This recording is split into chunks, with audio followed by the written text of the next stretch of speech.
بعض أجزاء قانون الانتخابات التشريعية مخالفة للدستور. تلك كانت رؤية القضاء المصري التي جاءت موافقة لتوجيهات الرئيس عبد الفتاح السيسي بعدم دستورية نص المادة الثالثة من قرار رئيس الجمهورية بالقانون رقم 202 لسنة 2014 في شأن تقسيم دوائر انتخابات مجلس النواب في مجال انطباقه على الانتخاب بالنظام الفردي. فقد وجه السيسي الحكومة في بيان لإجراء تعديلات على قانون تقسيم الدوائر الخاصة بالانتخابات البرلمانية المقبلة خلال مدة أقصاها شهر، ما سينعكس تأخيرا في إجراء الانتخابات التي كانت مقررة على مراحل بين آذار مارس وأيار مايو. توجيهات السيسي جاءت بناء على رؤية المحكمة الدستورية، حيث أكد قضاة أن القانون لا يقسم الدوائر الانتخابية بطريقة تمثل الناخبين بشكل مناسب، ما يهدد ببدء العملية مجددا من نقطة الصفر، وهو ما يخشاه مراقبون. يعني أن العملية الانتخابية سوف يتم تأجيلها برمتها لحين تعديل نص المادة الثالثة، ويفتح الباب للترشيح مرة أخرى وتعاد الإجراءات من بدايتها مرة أخرى. إلا أنه يفترض أن تبت المحكمة الإدارية في إمكانية إرجاء الانتخابات استنادا إلى رأي المحكمة الدستورية.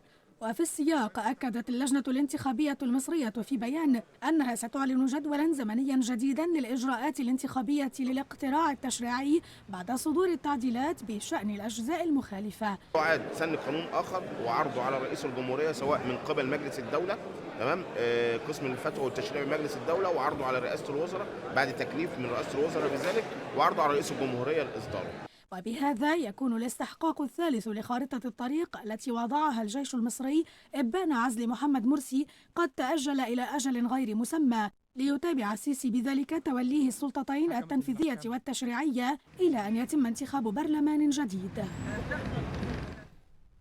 تجديد الخطاب الديني اتفاق توصل إليه المصريون كحل للوقوف في وجه هجمة التطرف المتصاعدة في البلاد وتحت راية مشوهة للدين.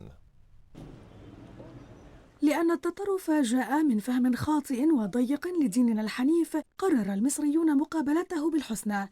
تجلى ذلك باتفاق الأوساط المصرية الرسمية سياسيا ودينيا على تجديد الخطاب الديني وإعادة النظر في أسلوبه لإيصاله كما ينبغي، أملا في تنقيته من التطرف والنزعة إلى الترهيب.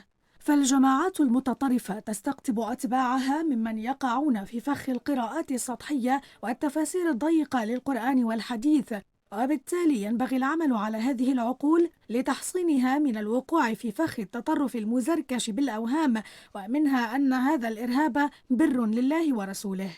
وفي عز تعاظم الأفكار الشاذة والتخريبية التي توظفها الجماعات المتطرفة لتبرير أعمالها الإرهابية، كان لابد من وضع آلية لتنقية الدين وحمايته من هذه الموجة العاصفة بمجتمعاتنا ومنع استغلاله لأغراض فئوية. تغيير الخطاب الديني ليس للثوابت ولا لأصوله وأسسه، هذه ثوابت قائمة لا تتغير ولا تتبدل بتغير الزمان والمكان، إنما أسلوب توصيل المعلومة هو الذي يتغير. ينبغي أن تحدث الناس الآن بما يعرفون وبما يتقنون، فهذا هو المقصود من تجديد الخطاب الديني، تجديد الوسائل، تجديد الأدوات، تجديد الطريقة. هذه الخطوة تأتي لتتوج عملية إعادة زمام الأمور إلى وزارة الأوقاف المصرية لتقرر وحدها من يحق لهم اعتلاء المنابر، علما أن التطرف استعمل على مدى 3 عقود المساجد لإيصال أفكاره الهدامة والمشوهة للدين، لمحاربة التيارات التي تستغل المفهوم الخاطئ للدين